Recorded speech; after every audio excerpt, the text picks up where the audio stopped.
Friends, तो एक बार फिर से मैं आप सभी के लिए यूजीसी नेट पेपर फर्स्ट के कुछ पीवाईक्यूज़ लेकर के आया हूँ। आज हम जो क्वेश्चन सॉल्व करेंगे, ये सारे के सारे क्वेश्चंस जो है वो 23 अगस्त 2024 की इवनिंग शिफ्ट में आ चुके हैं।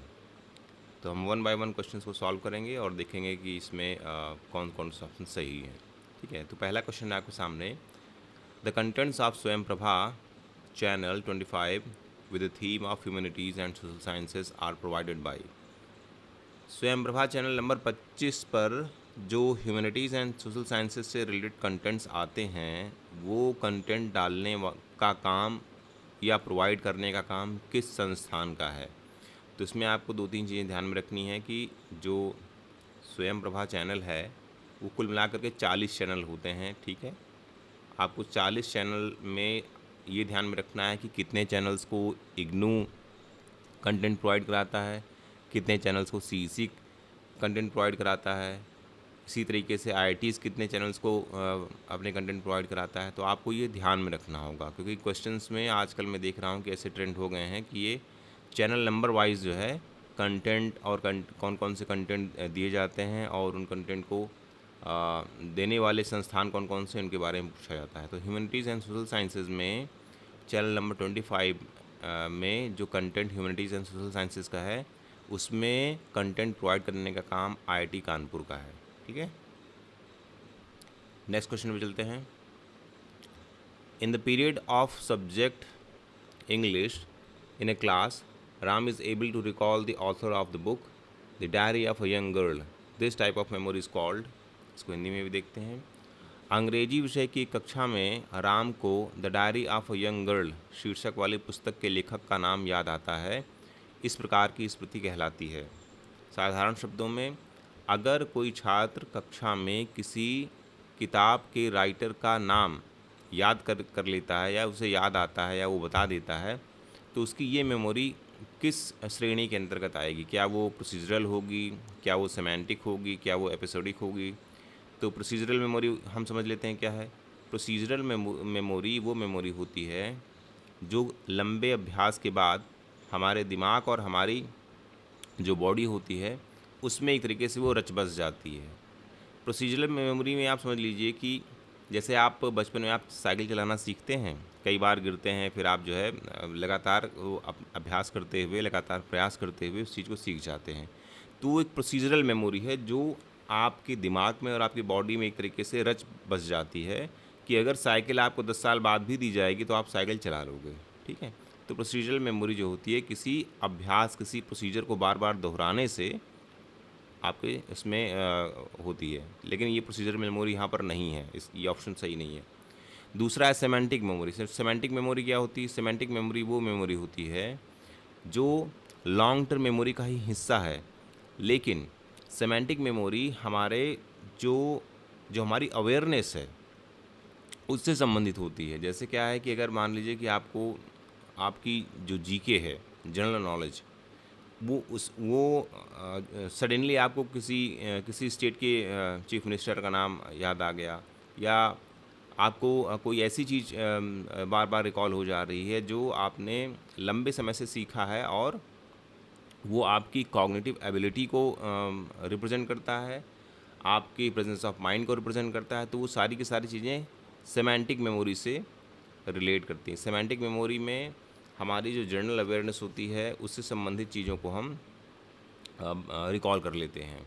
ठीक है, तो the diary of a young girl ये एक बहुत फेमस बुक है। ये बुक है एन फ्रैंक की। ठीक है, ये जर्मन महिला थी। ये जब छोटी थी तो इनका जो समय बिताया गया था नाज़ी कैंप में, उस पर इन्होंने आधारित अपनी डायरी लिखी थी। 2 साल के प्रवास में इन्होंने वहाँ पर उस जेल में रहते हुए जो जो कुछ सहा उसकी उन्होंने एक डायरी बनाई थी।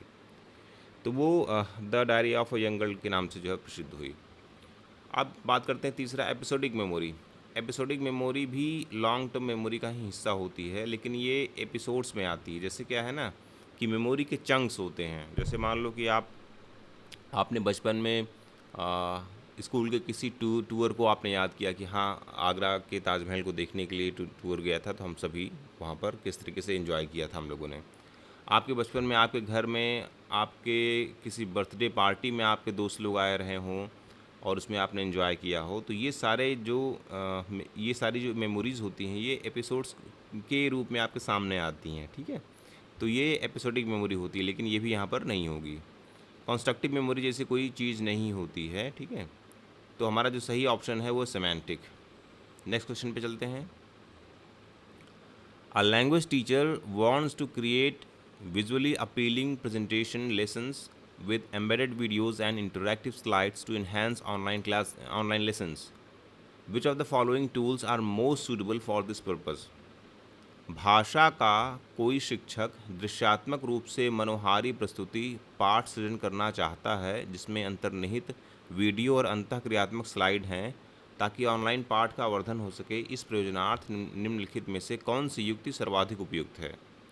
तो देखिए, जैसे कोई एक टीचर है जो क्लास में एक बेहतर क्या कहते हैं वातावरण के लिए, क्लास में एक बेहतर प्रेजेंटेशन के लिए वो क्या करता है कि वो कुछ इंटरेक्टिव स्लाइड्स बना करके ले आने की कोशिश करता है ऑनलाइन लेसन के लिए, कि वो न सिर्फ अपनी क्लास में बैठे हुए छात्रों को बता सके बल्कि ऑनलाइन जुड़े हुए छात्रों को भी जो है वो अच्छे से उन चीज़ को समझा सके।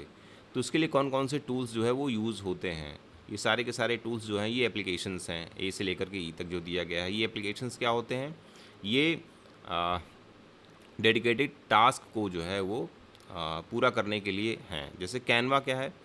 कैनवा आपका एक ऐसा प्लेटफॉर्म है जिस पर आप ग्राफिक डिज़ाइन से संबंधित चीज़ें करते हैं। जैसे आपको कोई एनिमेशन का कुछ बनाना हुआ, आपको 3D एनिमेशन का कुछ बनाना हुआ, तो आप सारी की सारी चीज़ें कैनवा में कर सकते हैं।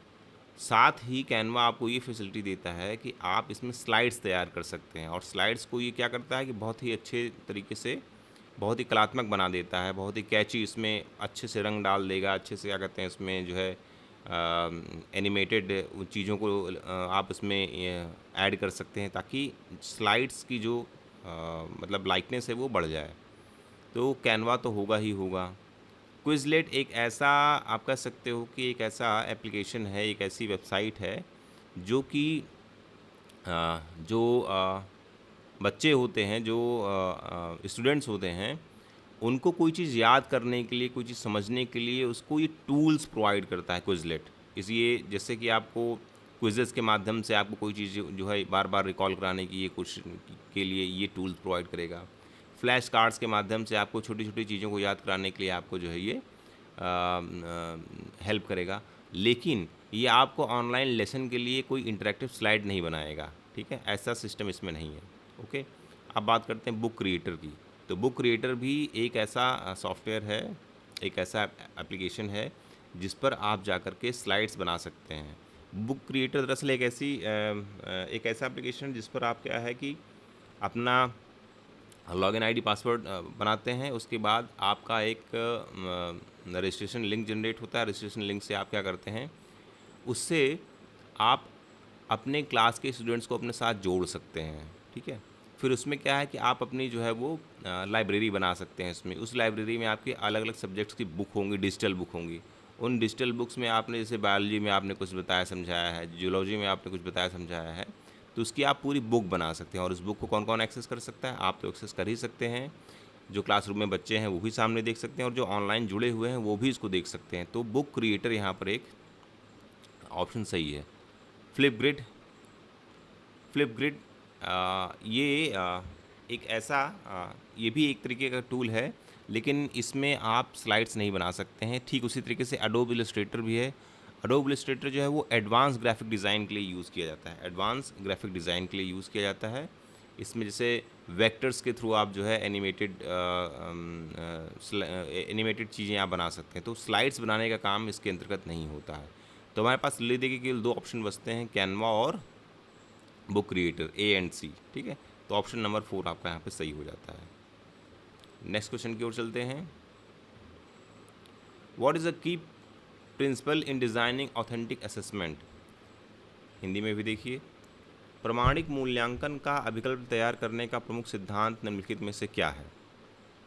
निष्पक्षता सुनिश्चित करने के लिए मूल्यांकन को मानकीकृत करना, केवल मौलिक ज्ञान के मूल्यांकन पर बल देना, लौकिक जगत के संदर्भ और समनुदिष्ट कार्यों का मूल्यांकनों में समावेशन, केवल परीक्षण और क्विज जैसी परंपरागत मूल्यांकन विधियों का प्रयोग करना। इंग्लिश में भी देखते हैं, standardising assessment task to ensure fairness, focusing on accessing only basic knowledge, integrating real world context and task into assessment। देखिए यहाँ पर क्या कह रहा है, यहाँ पर की प्रिंसिपल पूछ रहा है किसके बारे में, ऑथेंटिक असेसमेंट के बारे में। मान लीजिए कि आप किसी क्लासरूम में टीचर हैं और आप अपनी कक्षा में बच्चों का आप असेसमेंट करना चाहते हैं कि जो आपने उनको बताया है क्या उन्होंने इसको सीखा है, उतना उन्होंने लर्न किया है।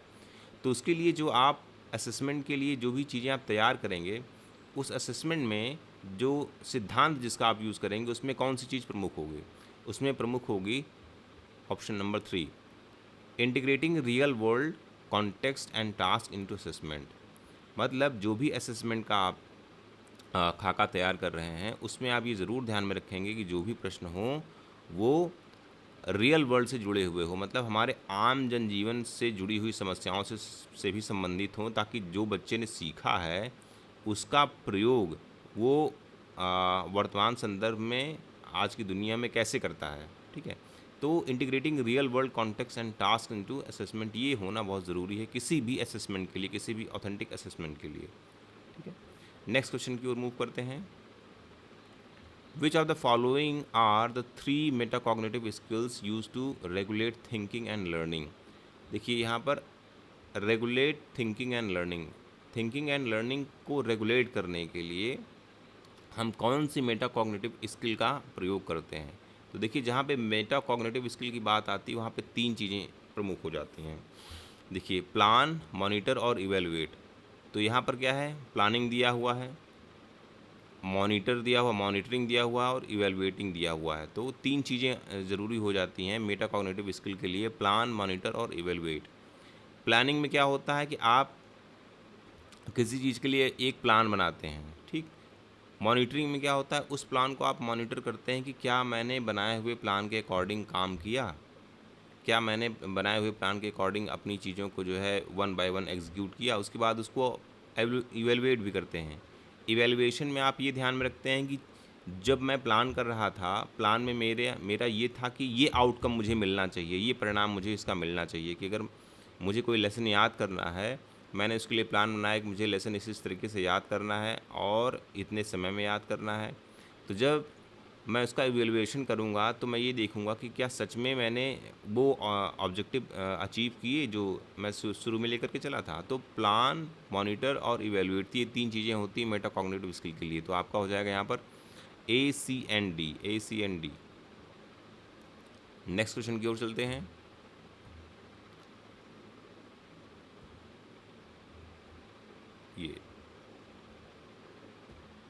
ये थोड़ा सा ऊपर नीचे हो गया है। देखिए अगला क्वेश्चन है, the principal orientation to the role of theory in relation to research is deductive in which of the following research strategies.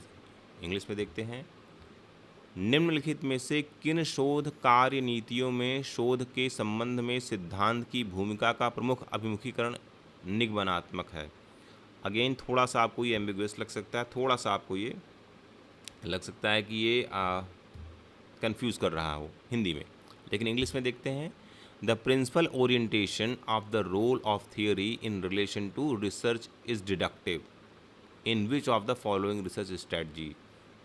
ये कह रहे हैं कि निम्नलिखित में से किस रिसर्च स्ट्रेटजी के अंतर्गत, ठीक है, जो the role of theory, the principal orientation to the role of theory in relation to research is deductive, ये किस आपका जो निम्नलिखित में से जो स्ट्रेटजीज दी गई हैं उसमें the role of theory deductive approach के थ्रू किसके अंतर्गत आएगी।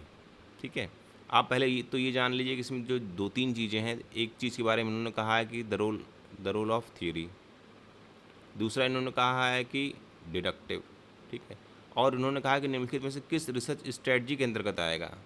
रिसर्च स्ट्रेटजीज़ की इन्होंने बात की है। ठीक है, अब आप देखिए डिडक्टिव और इंडक्टिव क्या होता है, ये अप्रोचेज़ होती हैं।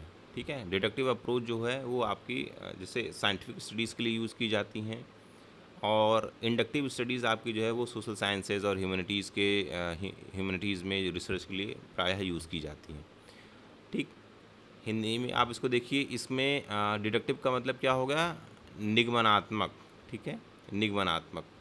प्रश्न में ये पूछा हुआ है कि निम्नलिखित में से किस रिसर्च स्ट्रेटजी के अंतर्गत हम ऐसे रिसर्च को जिसमें कि हम थियरी को लेकर के चलते हैं और डिडक्टिव अप्रोच का यूज़ करते हुए किसी एक प्रश्न के उत्तर पर पहुंचते हैं या किसी एक समाधान पर पहुंचते हैं।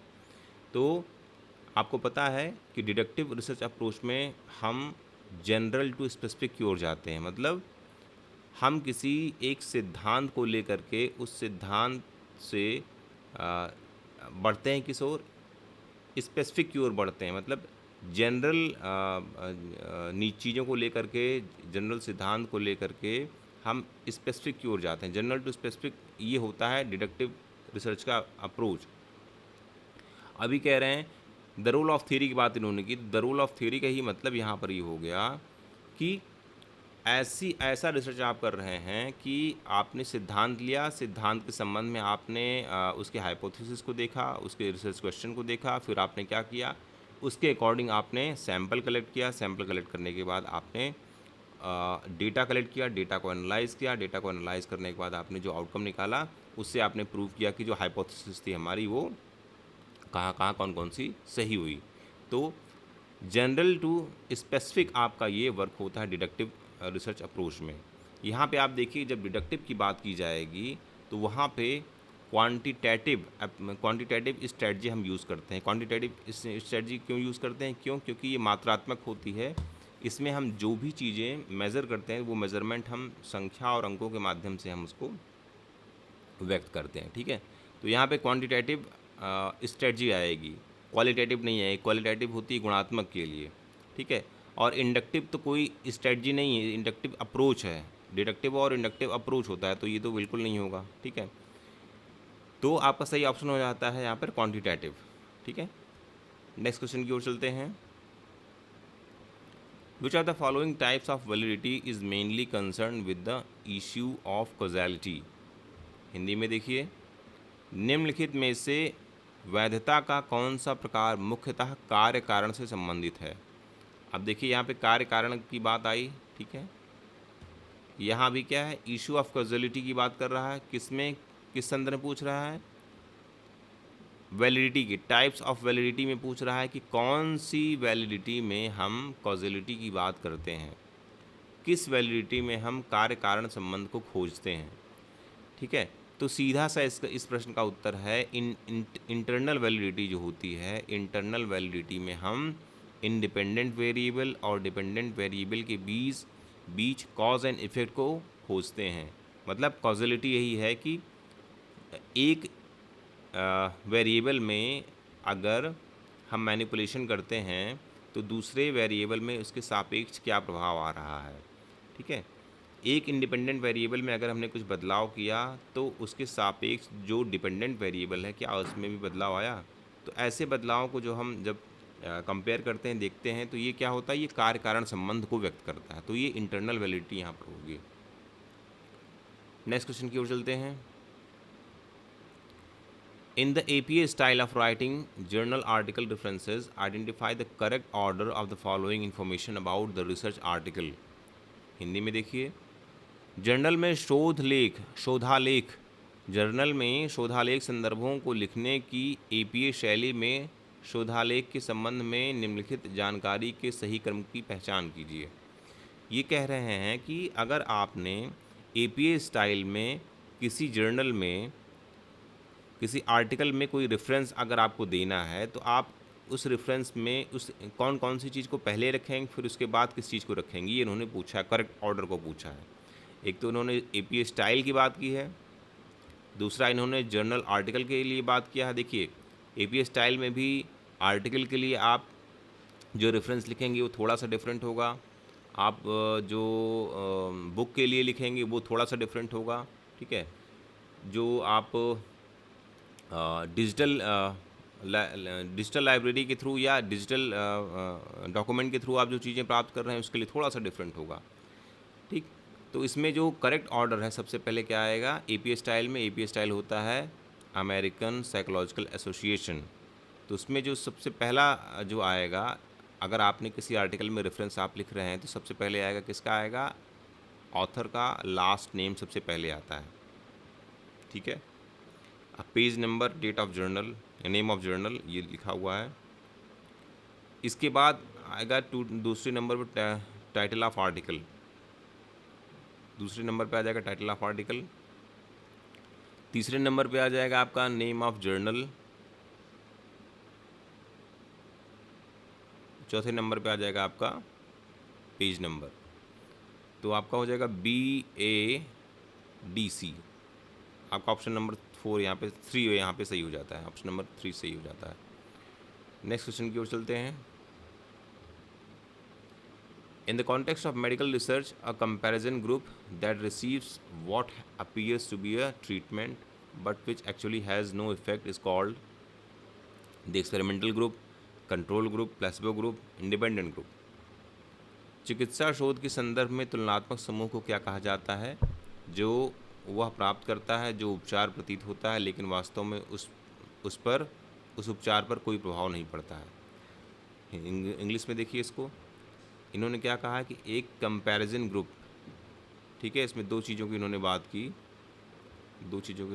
की इसमें कंपैरिजन ग्रुप के लिए। इसमें उन्होंने कहा कि एक ग्रुप को, दो ग्रुप के लिए बात की है। जैसे मान लीजिए कि किसी हॉस्पिटल में या किसी मेडिकल रिसर्च फैसिलिटी में हम किसी एक ऐसी दवा पर काम कर रहे हैं जिसके प्रभाव को हमें जानना है। तो हमने क्या किया, हमने 100 मरीज़ लिए और उसमें से 50-50 के दो ग्रुप बनाए। 50-50 के दो ग्रुप में हमने एक ग्रुप में जिस दवा का परीक्षण करना है हमने उस ग्रुप को वो दवा दी। दूसरे ग्रुप को हमने ये कहा कि हम आपको भी वही दवा देंगे, लेकिन हमने क्या किया, हमने वो दवा उन्हें ना दे करके कोई साधारण सी दवा दी। तो मनोवैज्ञानिक रूप से दोनों क्या कहते हैं ग्रुप में, ये चीज़ है कि हमें जो दवा दी जा रही है वो इस चीज़ के लिए है, ठीक। तो ऐसे जब हम कंपेयर करते हैं किसी चीज़ को, तो वो जो दूसरा ग्रुप जिसको हमने कहा तो कि हम आपको दवा दे रहे हैं लेकिन एक्चुअल में वो दवा हम उनको नहीं दे रहे होते हैं, तो ऐसे ग्रुप को हम क्या बोलेंगे, प्लेसिबो ग्रुप। प्लेसिबो ग्रुप, ठीक है, प्लेसिबो ग्रुप, ये ध्यान में रखना है आपको, placebo group. Okay, next question की ओर मूव करते हैं। The numerator and denominator degree of freedom are used in the computation of which of the following test statistics? निम्नलिखित में से किस सांख्यिकी परीक्षण के संगणन में अंश और हर की स्वतंत्रता की मात्राओं का प्रयोग किया जाता है?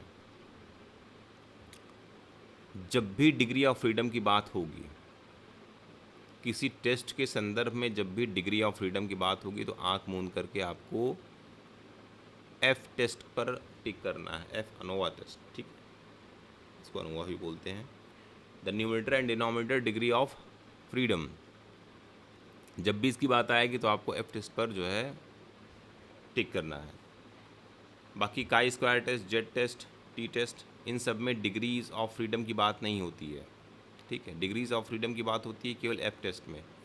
तो आज के लिए इतने ही क्वेश्चंस हम सॉल्व करते हैं और नेक्स्ट हम आपसे न सिर्फ कुछ क्वेश्चंस को सॉल्व करेंगे, अगले कुछ वीडियोस में मैं आपको कुछ टॉपिक से इसके संबंध में कुछ चीज़ें पहले एक्सप्लेन करूंगा, फिर उस टॉपिक से रिलेटेड कौन कौन से क्वेश्चन आए हुए हैं उस पर भी हम लोग बात करेंगे, ठीक है। तब तक के लिए मैं आपसे विदा लेता हूँ।